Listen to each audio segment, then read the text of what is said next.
The talk you're about to hear is by Zen teacher Sensei Amala Wrightson.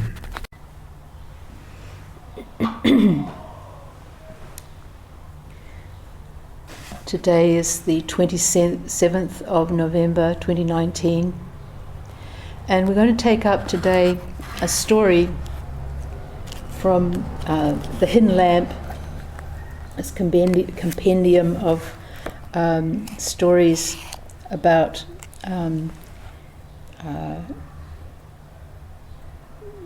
Buddhist women. It's called, has a subtitle, Stories from 25 Centuries of Awakened Women, and it's edited by Florence Kaplow and Susan Moon. And the story we're going to take up today is entitled Yasodhara's Path. And I picked this one today for a variety of reasons. I just spent a week doing a home retreat, and this particular story is one of the things it's about is about practicing at home, and also we're coming up to our holiday period, and there are going to be periods when the centre's not open for formal sittings, and people may have more free time, so sitting at home may be happening more over these next couple of months, perhaps. And also, the other reason for picking the story right now is that I think it's a couple of Tuesdays from now, we'll be marking the Buddha's enlightenment with a ceremony, and we tell kind of a simplified version of that story of his awakening in the ceremony. But this particular story, you could say, looks at it from another angle, from a different point of view, and it's quite refreshing in that way. So let me just read you the story first, and then we'll have a look at it.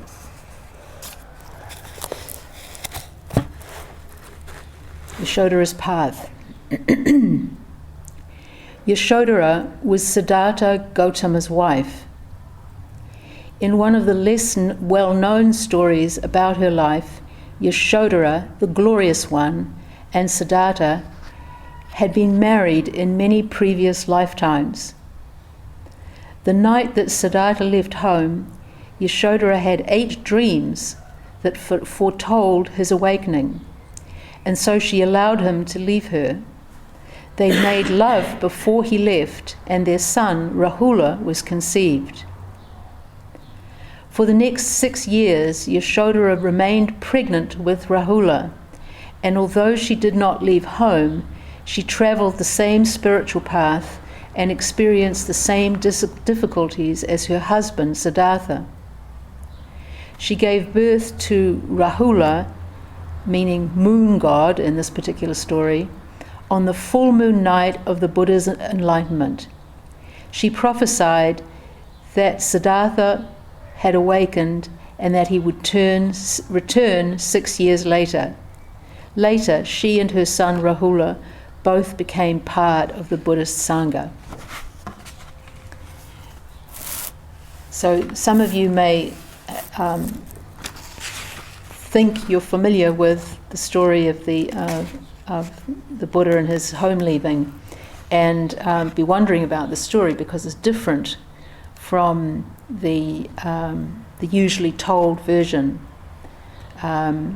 In that version, Rahula is already born when the Siddhartha leaves. He's just a week old, and Siddhartha leaves without waking his wife to say goodbye to her, because he's afraid that if he does, he'll lose his resolve and be unable to leave. And there are other variations in the story, and we'll get to some of those in a few minutes.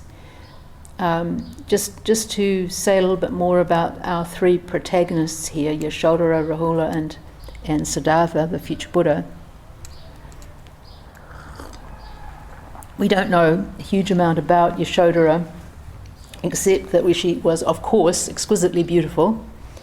And she marries Siddhartha when he's 19 years old. And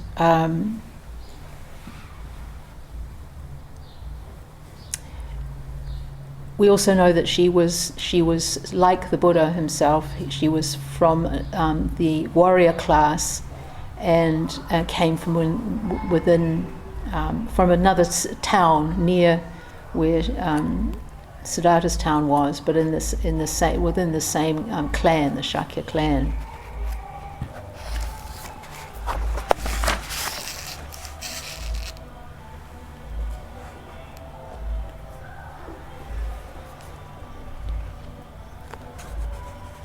A little detail about them. This is from Robert Thurman, Tibetan teacher, a scholar, his book called Inner Revolution. And he tells the story of Siddhartha and Yasodhara getting married. He says, he was wed to a beautiful and noble girl, Yasodhara, the daughter of a warrior, and the young couple lived blissfully for 10 years in a continuous round of pleasure. In one story, they make love so enthusiastically that in their absorption they fall off a pavilion roof and land softly in a flower bed without taking any notice. Eventually, Yasodhara gave birth to a beautiful boy. And this is Rahula, who we'll talk about in a minute.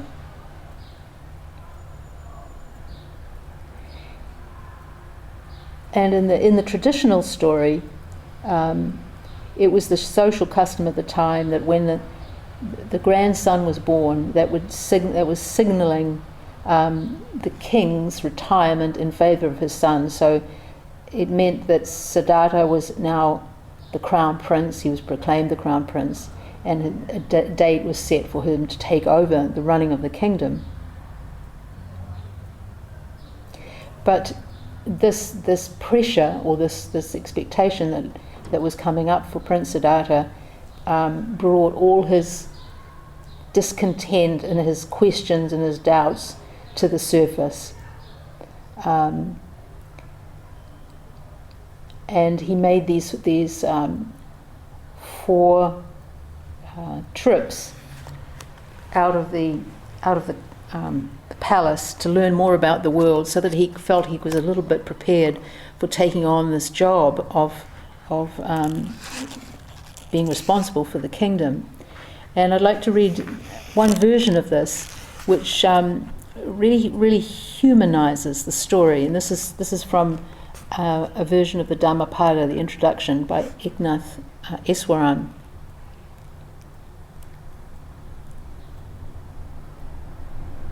Finally, desperate to ease his tormented mind, Siddhartha persuaded his father to agree to a day outside the walls of his estates. Recalling the prophecy at his son's birth, this was that if he was encountered sickness, old age, and death, then he would be moved to give up his path to becoming a king and take up the spiritual life. This was prophecy made when Siddhartha was born. So, recalling the prophecy at his son's birth, King Suddhodana made sure the city was ready. No one poor, no one sick, no one unhappy was to be present along the prince's designated route. Yet, despite all precautions, among the cheerful, cheering crowd who turned out to greet him, Siddhartha happened to catch sight of a man whose face was sallow and drawn, and his eyes glazed with fever. "What's the matter with this man, Channa?" he asked his charioteer in horror. "That is disease, master," Channa replied. "All are subject to it. If a man is mortal, disease can strike him, even if he be rich or royal." Siddhartha continued on his excursion, but could not forget the pallor of the man's face or the haunted look in his eyes. The next day, Siddhartha ventured outside the city again. This time he saw a bent, wrinkled woman faltering on her staff. Siddhartha regarded her with compassion. "Is this disease too, Channa?" he asked. "No, Master," Channa replied. "This is only age, which overtakes us all." "Will my wife become like that?" he asks. "Yes, Master, even Princess Yasodhara, beautiful as a full moon in a cloudless sky. One day her skin too will be wrinkled and her eyes dim, and she will falter in her steps." "Channa, I have had enough. Take me back."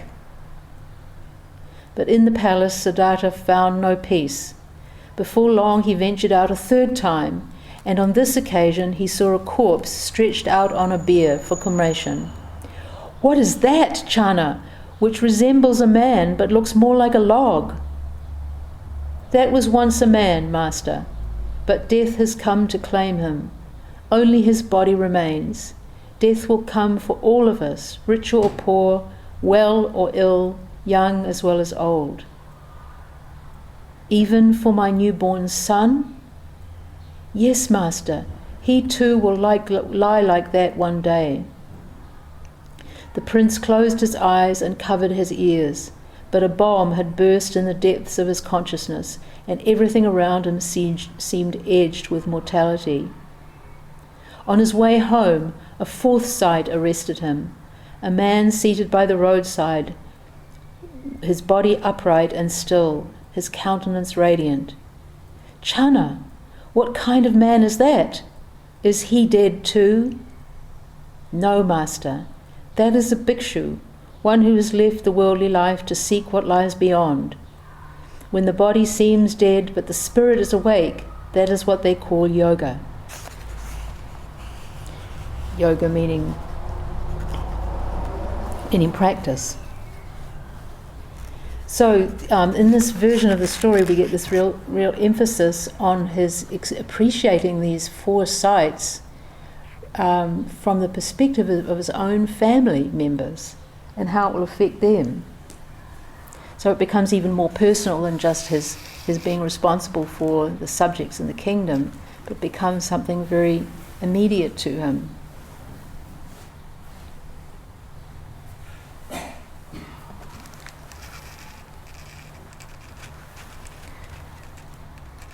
The other character here is Rahula, the child, the baby. Later on, Rahula becomes a monk at a young age, between about 7 and 9 years old. And the story of his entering into the Sangha as a monk This happens when the Buddha comes back after many years to visit his family, and Yasodhara sends Rahula out and tells him to say to the Buddha, "I've come for my inheritance. Give me my inheritance." And the Buddha then has him ordained and says, I don't have riches to give you anymore. I have the Dharma. So again, it becomes something very personal when he brings his own son into the Sangha. And because of his young age, after his time, he was regarded as a kind of patron or guardian of novices, young monks, and probably died young before the Buddha himself. There are a lot of different stories told about him within the Pali tradition. He's known as one of the 10 great disciples of the Buddha, and each of these disciples has a kind of an epithet that goes with them for what they were most skillful at, you could say. And for Rahula, he's called foremost in quietly doing good.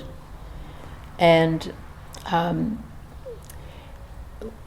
what comes out in the various stories is that because he's the son of the Buddha, he looks a bit like him, and so he gets a lot of extra interest, sometimes jealousy from other monks, practitioners, but that he develops in time into somebody humble and unassuming, not not regarding himself as special, not thinking that he should get set for special treatment because he's the son of the Buddha, but somebody who just quietly kept the precepts. Not flashy or trumpeting his own, it's a virtue, but just quietly practicing. And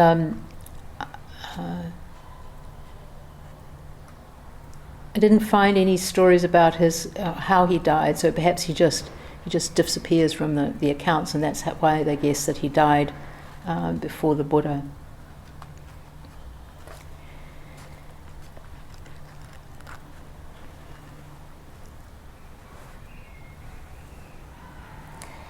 So if we go back to the sort of more the classically accepted story of the Buddha by way of Rahula, by way of contrast to the story we're told here, it's said that when the child is born, the Buddha cries out, or Siddhartha at that point cries out, what's the word?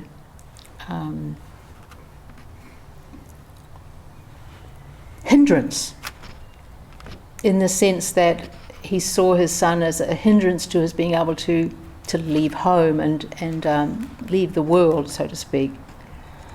And so his name, the name traditionally Rahula, means hindrance. You can imagine that such a name might give you a bit of a complex and add to the pain of your having been abandoned by your father at an early age. And so this story that we have here, this latest story, is presenting another possibility. It's kind of changing the story and saying, no, Rahula doesn't mean hindrance, it means moon god. It's pointing to his having been born at the same full moon night, or as the Buddha's Great Awakening.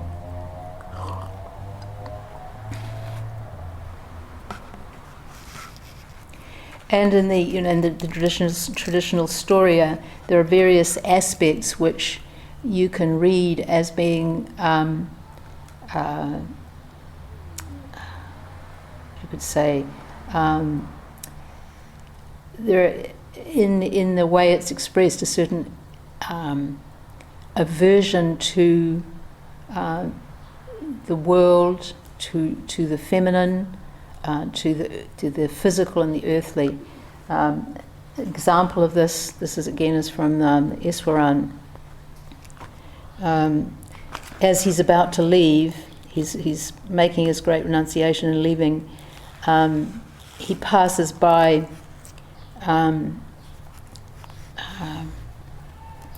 this bunch of dancing girls, and there's the story that Suddhodana, his father, could see that he was wavering, that he was starting to go down the path of asking questions about life and so forth. And so he thinks, he must be tired of his marriage. Let me provide him with courtesans. So he finds the 10 most beautiful girls in the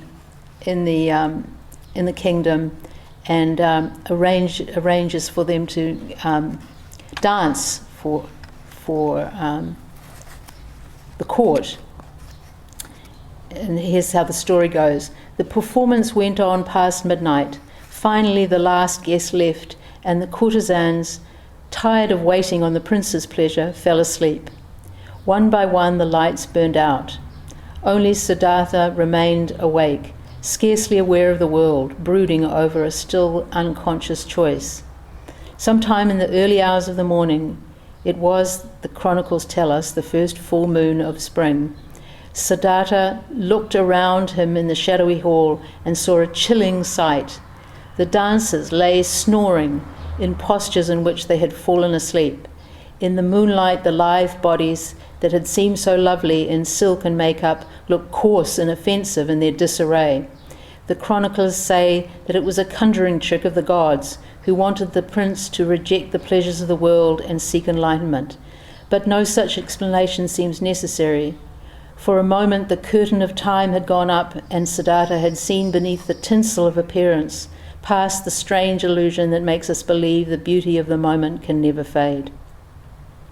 In that moment he resolved to go forth from the life he had known, not to see his family again until he had found a way to go beyond age and death. For a long moment he lingered at the doorway to his bedchamber, watching his wife and son asleep in each other's arms. Young, delicate, full of tenderness, they seemed now to stand for all creatures, so vulnerable in the face of time and change. Afraid his resolve might fail, he did not wake them. So this is a fairly sensitive rendering of the story, but there are others which are more. You sent this distaste for the body and for women as temptresses.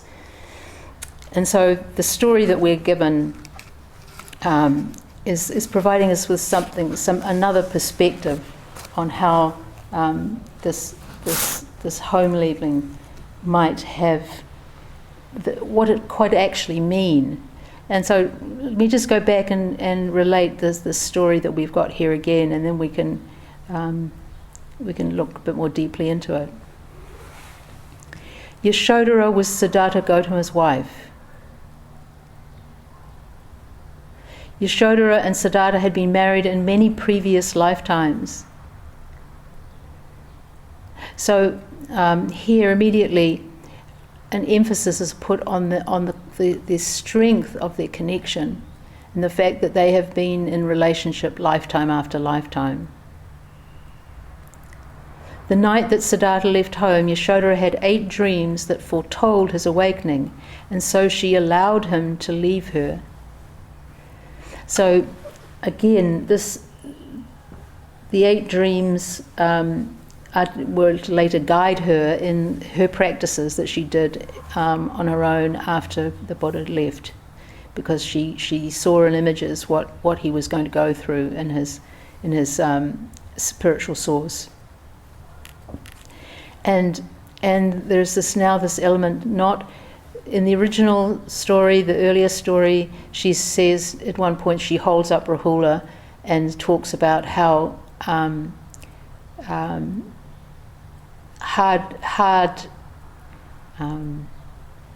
how cruel it was for the Buddha to leave her and her child.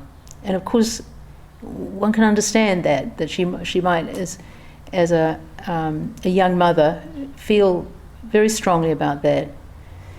But here we have instead, she allowed him to leave her. So she's given some interior, more agency, you could say.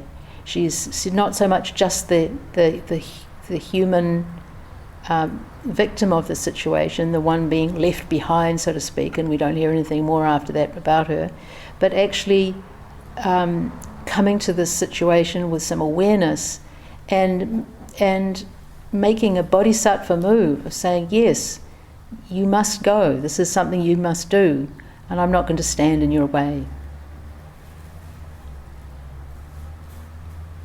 And then, before he left, they make love. So very different from this other version where Siddhartha doesn't even wake her, okay, scared that then he'll be still it'll be too hard for him to leave. And there's something very free in this, that even though they're going to be separated, they know that they're going to be parted, they're able to make love. So what it's pointing to, one could say, is that it's not the contact, it's not the physical contact or the sexuality that is the problem, but how we approach it, what our attitude towards it is, whether we get stuck in it or not. It's a more sophisticated understanding. less black and white. And then we have this mythical, this rather big jump that we have to make, where we learn that Yasodhara remains pregnant for the next 6 years. and it says that during this long pregnancy, although she did not leave home, she travelled the same spiritual path and experienced the same difficulties as her husband, Siddhartha. And then, on the very night when he comes to full awakening, she gives birth to Rahula. And she makes further prophecies that he has been awakened and that he's going to return to his family 6 years later. So there's a mirroring of a 6-year pregnancy, and then a prophecy about what will happen. Something will happen in 6 years, in 6 years' time. So what's going on here? What are these mythical elements teaching or suggesting to us? Well, just the image of pregnancy as an image for what we do in our practice, what we're undertaking, is in a sense to give birth to our own true nature. There's a 17th century master who questions a female monk at one point, and he asks her, what was it like to nourish the spiritual embryo?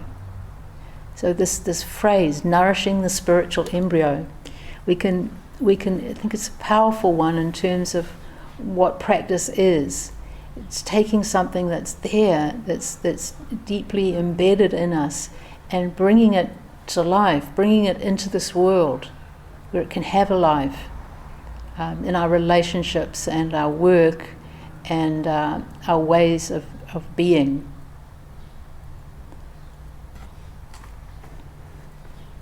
It's also pointing again to the deep connections, even though they're parted, and that parting was necessary for Siddhartha to undertake. There is this mirroring of Yasodhara doing the same austerities as the Buddha.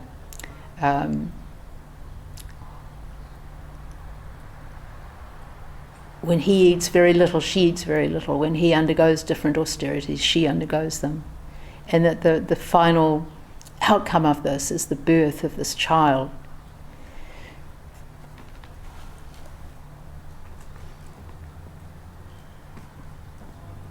Again, I think of the part of the story, the traditional story about Yasodhara saying, go and ask your father for your inheritance. This description of the small child's birth after these years of austerities and struggles by his mother is pointing to this intimate connection of son to father, of the son inheriting what the father has, in a sense, made possible again. It's opened up the way. Robert Thurman, in his book, he talks about the story of the Buddha's birth and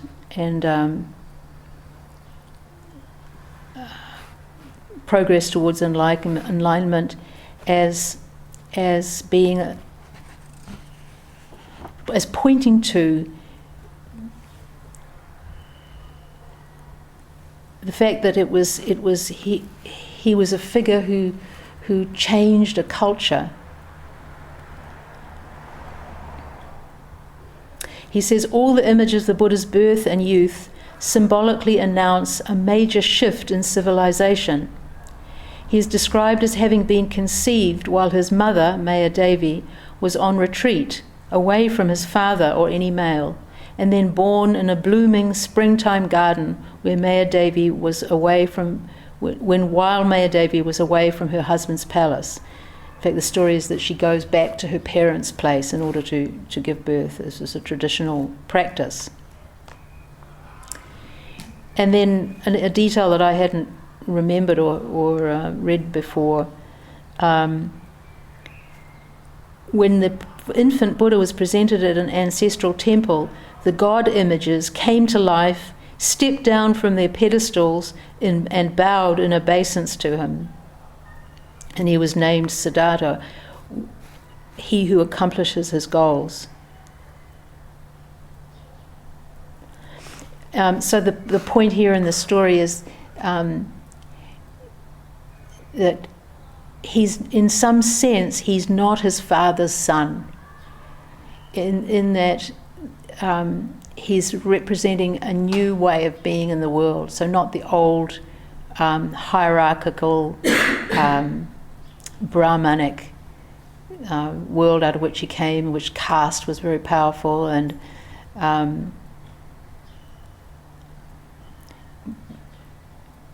he's, in a sense, is pointing to his coming with something new that had not been seen before. In dreams, the father stands for the kind of, or the king stands for the ruling kind of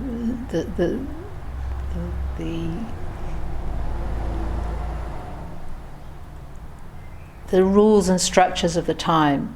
And so, in a sense, this Buddha is rebelling in some way against that. Thurman writes,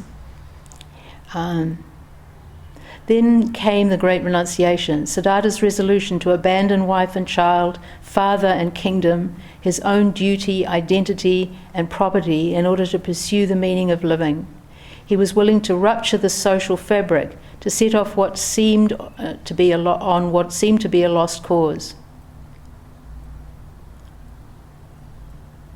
And he has to leave the city by stealth because his father's put triple guards everywhere to try and prevent him from leaving.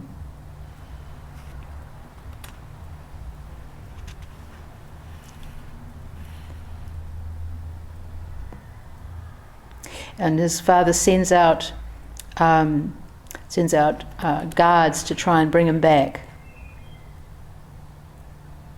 track him down and talk him into coming home. He says the king had reason, duty and custom on his side. Siddhartha had nothing but vague ancient precedents and a grim determination to do the impossible, to understand the entire nature of life and death, and to find a way out of suffering so he could teach it to others.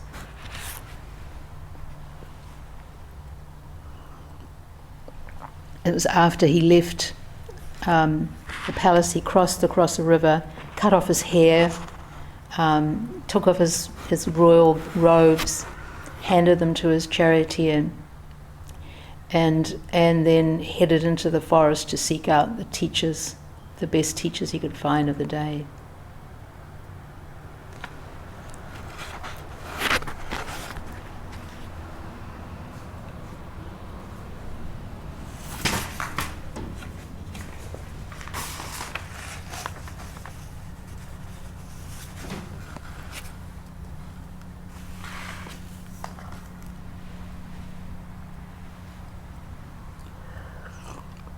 Now I'd like to have a quick look at the commentary that comes with this story. Each of the stories in this book has a commentary of a couple of pages by a woman Zen or other stream of Buddhism teacher. And this one is by Byakuren Judith Rajier. And so just a little bit of biographical material about her. She teaches in the Soto Zen tradition of Katagiri Roshi and is the guiding teacher at a Zen center in St. Paul, Minnesota, called Clouds in Water Zen Center. And she writes, "Oh yes, yes, what a relief. I smiled as I read this newly excavated version of the Buddha's home leaving found in the Sarvāstivāda literature. I immediately felt a relaxation in my body, the release of a stress I didn't even know I was holding. So this story comes from Sarvāstivāda teachings. The Sarvāstivādans were an offshoot from classical Pali teachings, and they existed in Kashmir and Gandhara, what is now Pakistan, and in Central Asia up until about the 7th century of our Common Era. They were fairly early, split off around the time of Ashoka, so that's the 3rd century before our Common Era. And they're seen as a kind of bridging a group between the classical teachings of the Pali Sutras and the Mahayana Sutras, which started to be sort of uncovered and written around 100 AD. So that's where this story comes from.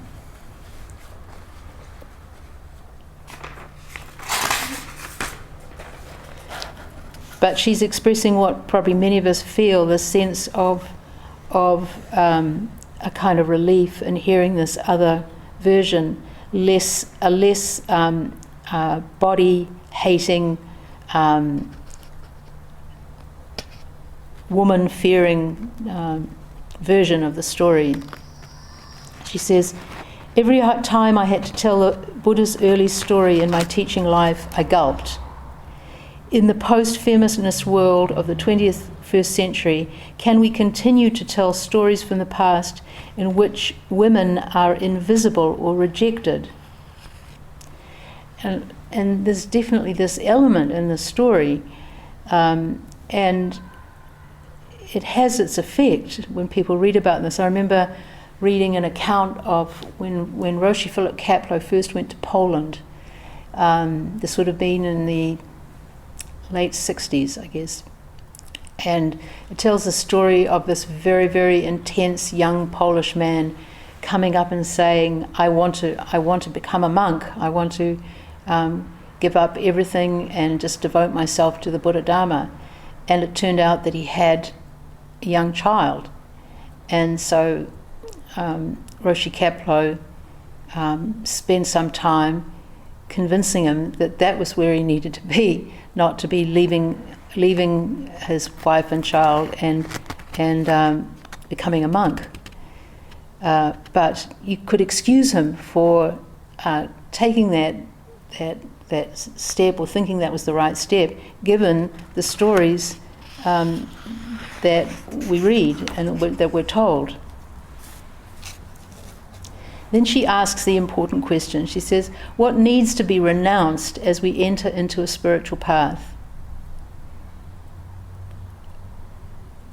What needs to be renounced? We have to be careful about not getting caught up on just the superficialities. She says, in the West, Buddhist practice is often an odd combination of monastic visits and householder lives. When I was ordained, I was already married and had 2 children. I did not leave my family, but I learned to practice with my story-filled life by transforming the basis of operation in my mind. I have had to work with my egocentricity, my attachments and clinging, and my greed, anger and delusion, right in the middle of the mess of householder life and an urban zendo. So much like a lot of us here, all of us. And all of us, if we're going to get some purchase on the practice, we have to see our home as our dojo, is really as the center of our practice.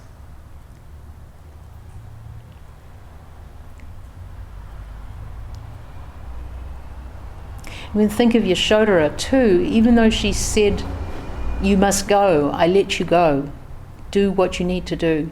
can imagine she could still go through so much bringing up her baby on her own, admittedly in a very comfortable environment with all the support that she would need, but still there would be an emotional residue, a longing there, and that would have been very much a part of what she would be struggling with, just as Siddhartha struggled with his own attachments and difficulties.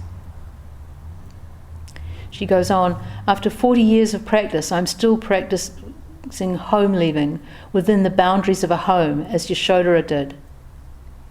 I take heart from the story of a Tibetan teacher's mother who got enlightened, as she tells it, by practicing in the gaps of her daily life.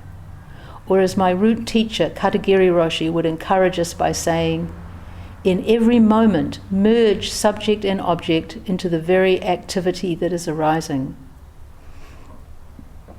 This is a very good piece of advice that we can remember.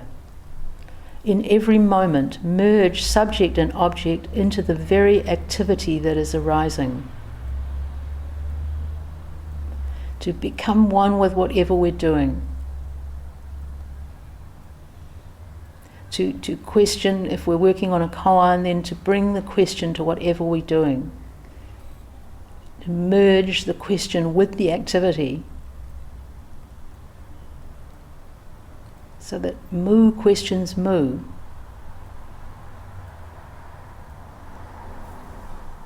What is imbued into every activity? It was one of the things that I was reminded of in doing this 6 days of retreat at home. Usually we go away to a retreat place somewhere, but this time it felt better to, since I'd been away recently, to stay at home, and so I did extra sitting and quite a lot of gardening and some cleaning and things like that as my work practice. But I was reminded that it's possible to sculpt our lives if we just bring some awareness to it. Of course, it's harder. Often, if we know we've got a short period of time, it's like a term intensive. We can make bigger changes if we know it's only for a shorter time. But it's always possible for us to make choices in how we work. One of the things that in this retreat that I did, of course, was not listening to the radio or playing music, but just being with whatever was arising in the mind at any given time.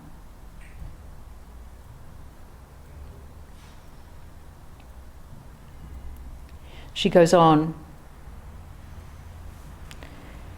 The idea that Dharma practice requires the renunciation of attachments of ordinary life, family and work seems to come out of the privileged and one-sided point of view of the all-male founding fathers of Buddhism. Women simply can't afford to abandon the manifested world while we are still raising our children. It seems that in renouncing the world, the early Buddhists made women the so-called enemies of practice by making them the symbol of the form world. Our allure was considered dangerous to monks. Women with our blood, birth, noisy children, families, earthly bodies, life, creativity, love and sexuality were what needed to be renounced. Can this hold up in the evolution of 21st century Buddhism? And there are in the classical texts there are quite a lot of pretty distasteful lists of what's wrong with females, and unfortunately also in some of the Mahayana ones.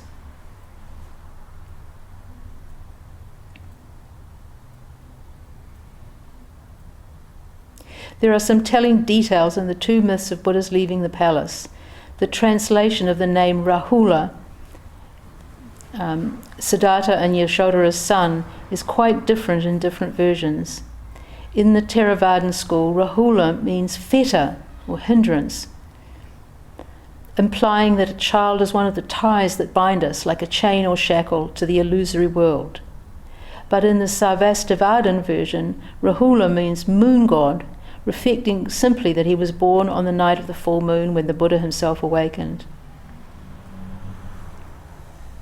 And as I said before, connecting him to his father and emphasizing that the awakening of the father is the son's birthright too.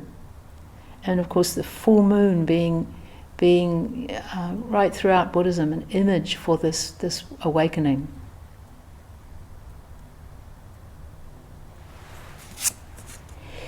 In the Sarvāstivāda version of the story, the separation of Buddha and Yasodhara was a sorrowful event.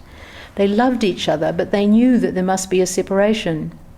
Yasodhara saw in her dreams the possibility of Siddhartha's greatness. Out of love and for the sake of the liberation of all beings, she let Siddhartha go. This inevitable separation may have been a heart-rending truth for both of them. This is a great example of how devastating loss can often initiate the spiritual journey, as many of us have experienced. We can see this as a sorrowful event, their parting, but also there's a kind of joy in it. The fact that they make love before they part points to this kind of a bittersweet quality, and a seeing of sexuality as being part of life. And this is an important strand that is found in Zen teaching, even though it has to be kind of brought out. But there's a koan which deals with this, that goes, our translation of it is, why is it that the crimson line of a clearly enlightened person never ceases to flow? Why is it that the crimson line of the clearly enlightened person never ceases to flow? There's another translation which maybe brings out the meaning a little bit more. It's why are perfectly accomplished saints and bodhisattvas still attached to the red thread? So one of the points in this koan is, what are they talking about when they talk about the crimson line or the red thread?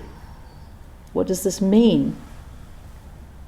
And then what does it mean to say that Buddhas and bodhisattvas are still attached to the red thread?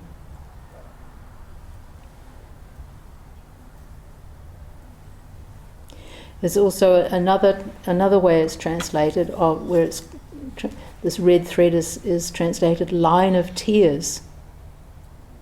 So like the red marks that would appear if you were to weep a lot, that would appear on your face. So this is pointing to another aspect of this red thread, the suffering that goes with it, the vulnerability that comes to us as human beings, embodied human beings that are in relationship with others. And all of us, impermanent, ephemeral.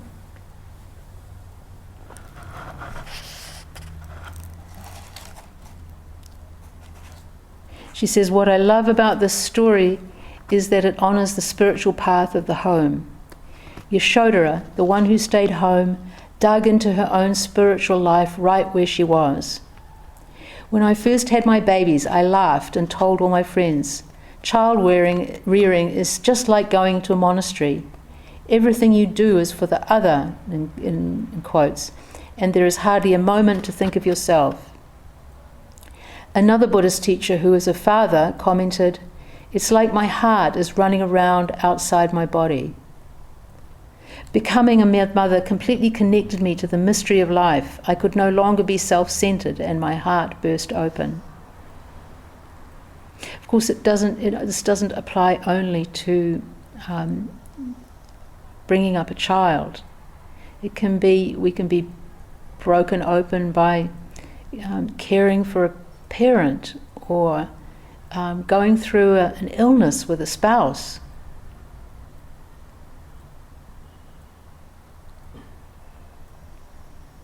Yasodhara's separation from her husband and the pregnancy she went through without him meant that she was practicing against all odds. But as ordinary suffering can transform into wisdom and compassion. Years later, she and her son reunited with Buddha and had joined his Sangha. And this is an important point in this story. And it applies whether we stick with the traditional telling of the story or this later embellishment, is that eventually both the son and the wife join the Sangha. And it's pointing to what the Buddha's renunciation meant, in a sense, that in order for him to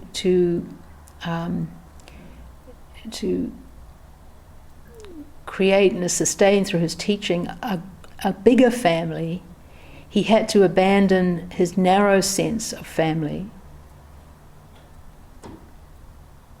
In a sense, he had to get to the point where he could see all beings as his children or as his beloved.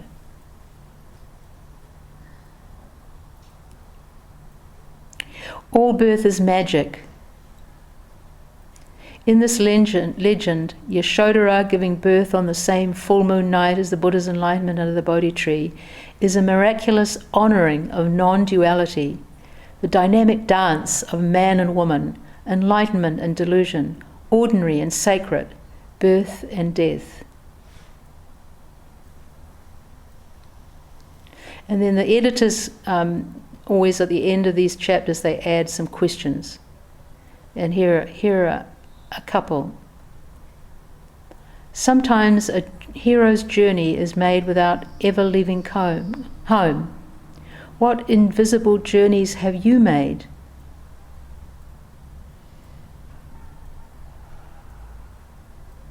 What has home leaving meant for you?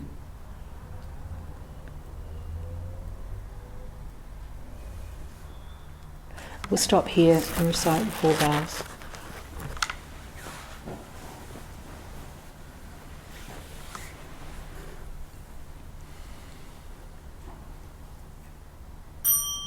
All beings without number, I vow to liberate endless blind passions. I vow to uproot dharma gates beyond measure. I vow to penetrate the great way of Buddha. I vow to attain all beings without number. I vow to liberate endless blind passions. I vow to uproot dharma gates beyond measure. I vow to penetrate the great way of Buddha. I vow to attain all beings without number. I vow to liberate endless blind passions. I vow to uproot dharma gates beyond measure. I vow to penetrate the great way of Buddha. I vow to attain.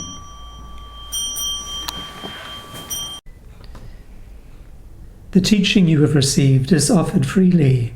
If you would like to make a donation to support the continuation of this podcast service, or learn more about practice opportunities at the Auckland Zen Centre, please visit www.aucklandzen.org.nz.